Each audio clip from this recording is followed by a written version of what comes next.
One important cause of accidents involving PTWs is other road users overlooking them in traffic. Car drivers often fail in recognizing an approaching motorcycle. The motorcycle and a car approach a T-junction.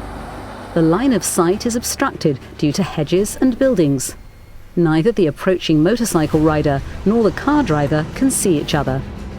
V2X technology provides information and warning of a possible collision, even with no direct line of sight. IMA application warns the driver when it is not safe to enter an intersection due to high collision probability. A warning pops up in the car display, even before the motorcycle can be seen. The car driver has time to react before the situation gets out of hand.